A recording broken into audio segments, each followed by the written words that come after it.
नमस्कार, मी पंजाब डक। आज आहे 16 ऑगस्ट 2025 आणि मी आहे नागपूर जिल्ह्यातील मकर धोकडा यामध्ये तलावावर आहे आणि या ठिकाणून महाराष्ट्रातल्या शेतकऱ्यांसाठी एक आनंदाची बातमी देणार आहे। कारण की राज्यात इतका जोरदार पाऊस पडणार आहे तर राज्यात पोळ्याला म्हणजे 22 तारखेला राज्यात सूर्यदर्शन होणार आहे म्हणून हा अंदाज लक्षात येता। म्हणजे सांगायचं झालं तर 21 तारखेपासूनच राज्यात सूर्यदर्शन होणार आहे म्हणून हा अंदाज लक्षात येता। राज्यातल्या सर्व शेतकऱ्यांना सांगू इच्छितो की आज आहे 16 ऑगस्ट। आज तुम्हाला एक सांगू इच्छितो, नांदेड जिल्हा, यवतमाळ जिल्हा, वाशिम जिल्हा, हिंगोली जिल्हा, त्याच्यानंतर चंद्रपूर, वर्धा, नागपूर, भंडारा, त्याच्यानंतर अमरावती, अकोला, त्याच्यानंतर बुलढाणा जिल्हा, खामगाव तालुका, शेगाव तालुका, त्याच्यानंतर नांदुरा, त्याच्यानंतर जालना जिल्हा, जळगाव जिल्हा, नंदुरबार जिल्हा, धुळे जिल्हा, नाशिक जिल्हा, चाळीसगाव तालुका, म्हणजे सांगत पुन्हा पारोळा, त्याच्यानंतर रावेर, सगळीकडे म्हणजे आजपासून 16 ऑगस्ट पासून म्हणजे आज दिवसभर असा रिमझिम पाऊस राहणार आहे।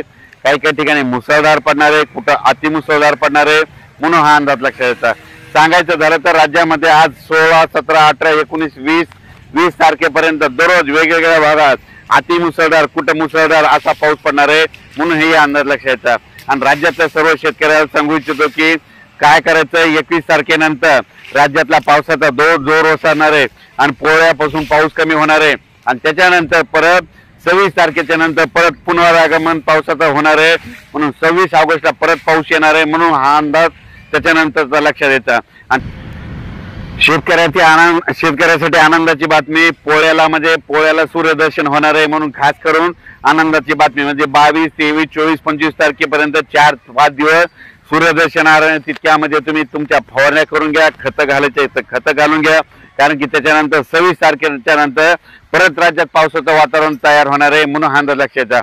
पण राज्यात सांगायचं झालं तर खरं तर ना आता जरा थोडं दक्ष राहावं, कारण की तुम्हाला एक सांगू इच्छितो, आज 16 ऑगस्ट पासून ते 20 ऑगस्ट पर्यंत राज्यामध्ये दररोज वेगवेगळ्या भागात म्हणजे परभणी जिल्हा झालं, त्याच्यानंतर नांदेड जिल्हा झालं, लातूर जिल्हा झालं, धाराशिव जिल्हा झालं, बीड जिल्हा झालं, अहिल्यानगर, त्याच्यानंतर पुणे, त्याच्यानंतर सातारा, सांगली, सोलापूर, कोल्हापूर, कोकणपट्टी पूर्ण, त्याच्यानंतर धुळे जिल्हा, नंदुरबार जिल्हा, नाशिक जिल्हा, बुलढाणा जिल्हा, अकोला जिल्हा, अमरावती, त्याच्यानंतर वाशिम, हिंगोली, त्याच्यानंतर नांदेड जिल्हा, यवतमाळ, त्याच्यानंतर चंद्रपूर, या सगळीकडेच म्हणजे राज्यामध्ये 20 तारखेपर्यंत दररोज एक दिवस मात्र चांगला जोराचा पाऊस राहणार आहे म्हणून हा अंदाज लक्षात।